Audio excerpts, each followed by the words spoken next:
Okay, so the intermediate value theorem basically says that if you have a function and that function is continuous,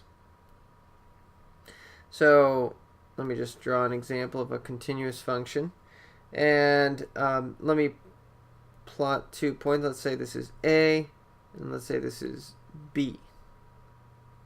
Okay, so you've got a closed interval from A to B. Now, there are corresponding y values. This guy right here is f of b, and this guy right here is f of a. So what the intermediate value theorem says basically is that for every value in between these two, if this function is continuous, then for every value in between these two, there has to be at least one corresponding x value, which, makes sense, right? So each one of the y values from f of a to f of b has a corresponding x value. So if it's continuous, that holds. Now, if it's not continuous, it doesn't necessarily hold. It could hold, but it's not necessarily true. Let me give you an example. Let's say you've got something like this, and then you've got a jump. Okay, so let's say you've got, let's say this is A, let's say this is B, and so here you've got f of B, and right here you've got f of A. So if the result of the intermediate value theorem would hold, that means that every y value in between these two would have a corresponding x value. Now notice that some of them do. For example, this guy right here has a corresponding x value.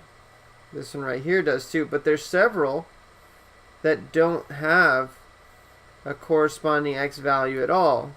And this is because it's discontinuous.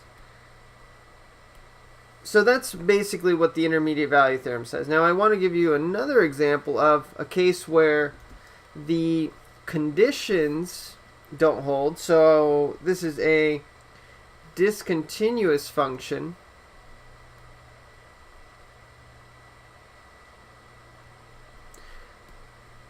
But the result still holds. So in other words, even though this function, let's say that this is A, and let's say this is B, even though this function is discontinuous, so notice this would be f of A, and this would be f of B. So if you look in between these two, every y value has at least one x value corresponding to it. So even though it's discontinuous, the result still holds. So in this case, the result of the intermediate value theorem holds even though the conditions don't hold. So what all the intermediate value theorem says is that if it's continuous, then you're guaranteed an at least one x value for every y value in between.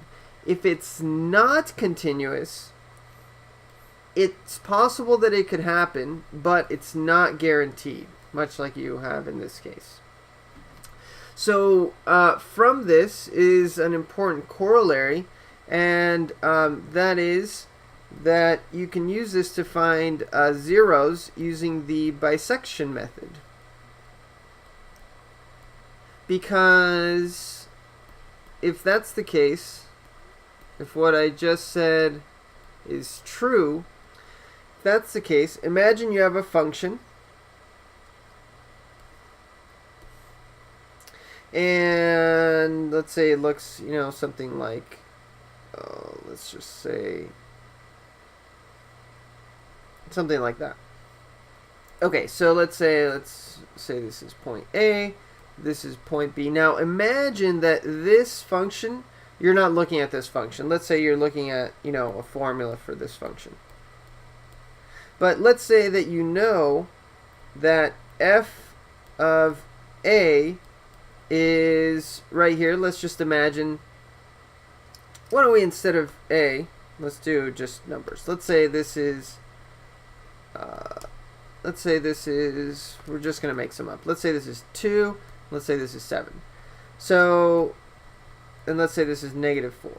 So if I find f of 2 equals to -4, and f of 7 is equal to, let's just say this is 8. Okay, so if I know that this guy is negative and over here it's positive, well, if it's continuous, that means that there has to be a 0 in between. So what you can do then, the way the bisection method works, and we'll do an example in a minute, is that once you do that, then you can chop the interval in half from, instead of 2 to 7, you would chop it in half and then do the same test over on these two intervals, and over and over until you approximate it. So let's do an example of using the bisection method. Okay, so we've got a function here, and we want to approximate, using the bisection method, a 0 for this function on this interval. Now, of course, this is a little tedious, but the idea is important because this is, similar to what calculators and computers do when they estimate zeros. So first thing you do is we're going to find what f of 0 is and f of 1. Okay, and we don't really care what number it is. We just want to know whether it's positive or negative. So I'll plug in 0. 3 to the 0 minus 7 times 0. This is equal to positive 1. And if I plug in 1, I get 3 minus 7, which is negative 4. Okay, so because it's positive here and negative here, then that means that there's a 0 in the interval from 0 to 1. Okay, so then what you do is you chop the interval in half, and you're going to do 2 more bisection methods. You're going to do one from 0 to 1/2 or 0.5. And then you're also going to do from 0.5 to 1. And you're going to see where this condition holds. So then for this one, for example, you would go, okay, well, f of 0 is, we already have that, that's 1. And f of 0.5, this is 3 to the 0.5 minus 7, which is negative 5.3. So what this tells you is that there's a 0 in the interval from 0 to 0.5. So I'm not even going to bother with this one. I've already zoomed in right here, and I know that there's a 0 in the interval from 0 to 0.5. Now you can also do this. I'm just going to, you don't really have to, but I just want to show you. If you do f of 0.5, you get negative 5.3 from the one that we just did.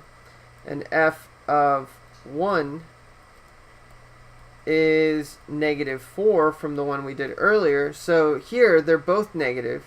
So that means that there's no 0 here.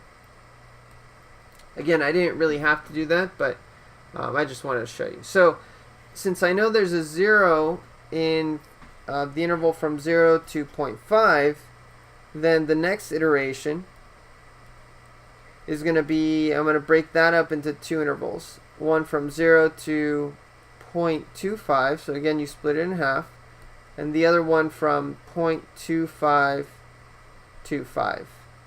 Sorry, 0.5. So notice that each time you're getting more and more accurate. So here you would do f of 0, which is 1 from before, and f of 0.25, which is negative 5.7. So then you know that there's a 0 in the interval from 0 to 0.25. And you can do this as many times as you want, and you get more and more and more accurate each time you do it. But I'm going to leave it at that for now.